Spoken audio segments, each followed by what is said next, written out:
ఆంధ్రప్రదేశ్ రాజకీయాల్లో శ్రీకాళహస్తి సెగ్మెంట్కు చాలా ఇంపార్టెన్స్ ఉంది.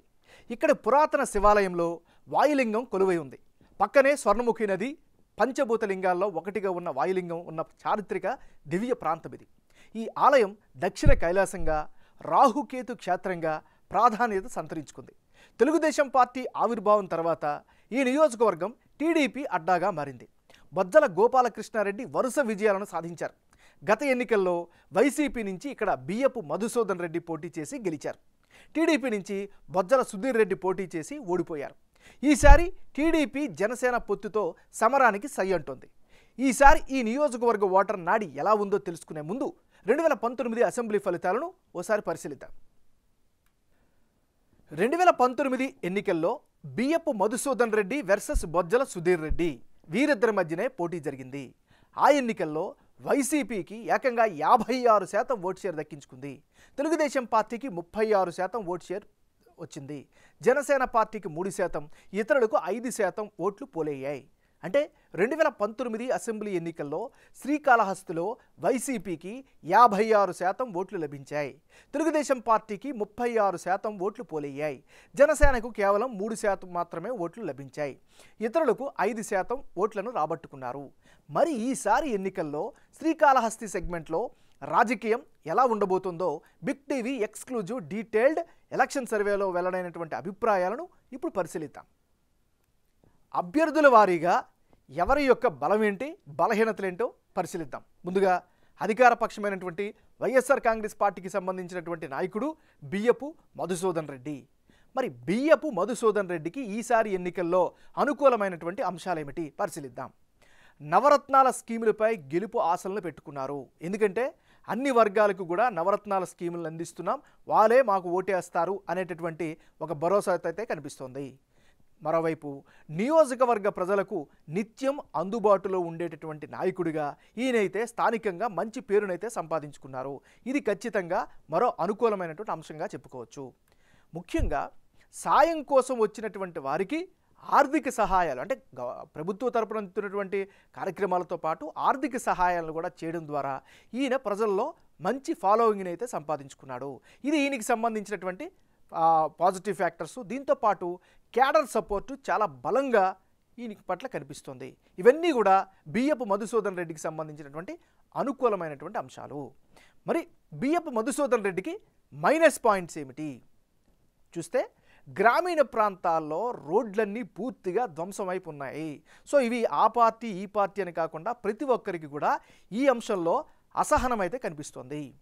మరీ ముఖ్యంగా డ్రైనేజీ వ్యవస్థ సరిగా మెయింటైన్ చేయకపోవడం, వేస్తానన్నటువంటి కొత్త డ్రైనేజీని వేయకపోవడం, నిర్మాణ దశలో కూడా ఎలాంటి ముందు లేకపోవడం, ఇవన్నీ కూడా ఆయనకి మైనస్గా కనిపిస్తున్నాయి. మరోవైపు అభివృద్ధి పనుల్లో తీవ్రమైనటువంటి జాప్యం కనిపిస్తుంది నియోజకవర్గ పరంగా.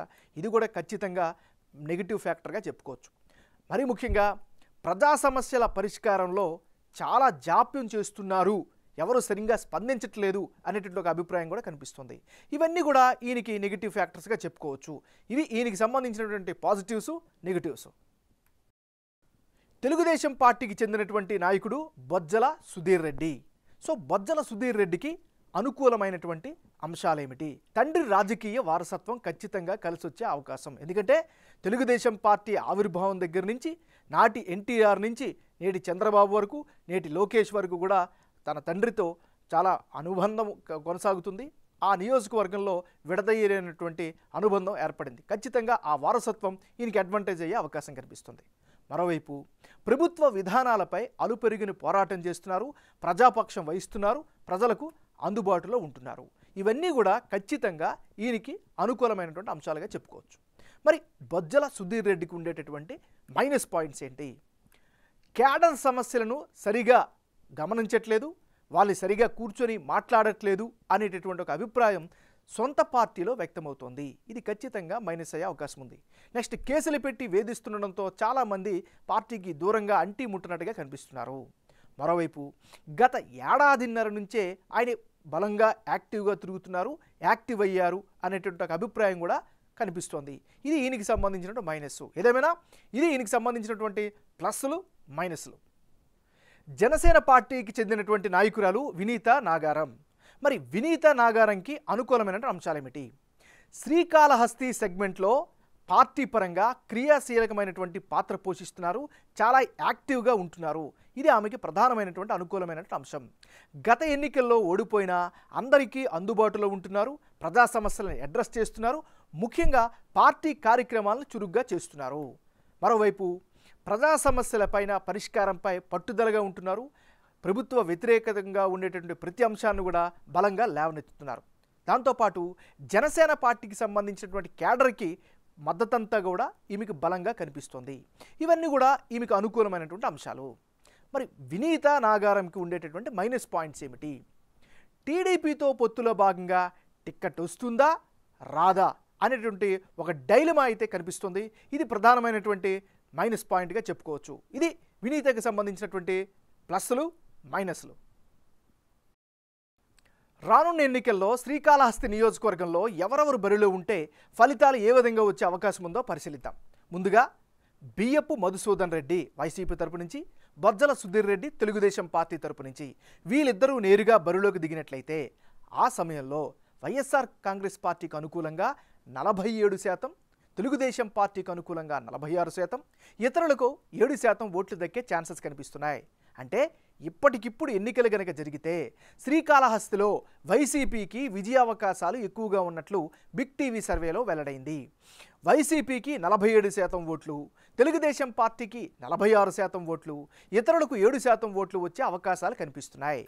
సచివాలయ వ్యవస్థ, స్కీమ్స్ అమలు ఈ సెగ్మెంట్లో వైసీపీ వైపు జనం ఆకర్షితులయ్యేలా చేస్తున్నట్లు సర్వేలో తేలింది. బియ్యపు మధుసూదన్ రెడ్డి వ్యక్తిగత ఇమేజ్తో పాటు స్ట్రాంగ్ క్యాడర్ సపోర్టు, అభివృద్ధి కార్యక్రమాలు జరగడం ఇవన్నీ వచ్చే ఎన్నికల్లో కీలకంగా పనిచేస్తున్నట్లుగా సర్వేలో తెలుస్తోంది. ఒకవేళ వైసీపీ నుంచి బియ్యపు మధుసూదన్ రెడ్డి వర్సెస్ తెలుగుదేశం పార్టీ జనసేన పొత్తులో భాగంగా వినీత నాగారం గనక బరిలోకి దిగితే అప్పుడు వైసీపీకి 46%, జనసేన పార్టీకి 45%, ఇతరులకు 9% ఓట్లు పోలయ్యే ఛాన్సెస్ కనిపిస్తున్నాయి. ఎందుకంటే ఇప్పటికిప్పుడు ఎన్నికలు కనుక జరిగితే శ్రీకాళహస్తిలో బియ్యపు మధుసూదన్ రెడ్డిపై జనసేన నుంచి వినీత పోటీలో ఉన్నా కూడా వైసీపీకే విజయ అవకాశాలు ఎక్కువగా కనిపిస్తున్నాయని బిగ్ టీవీ సర్వేలో తేలింది. అయితే వైసీపీ 46% ఓట్లు రాబట్టే అవకాశాలు కనిపిస్తున్నాయి.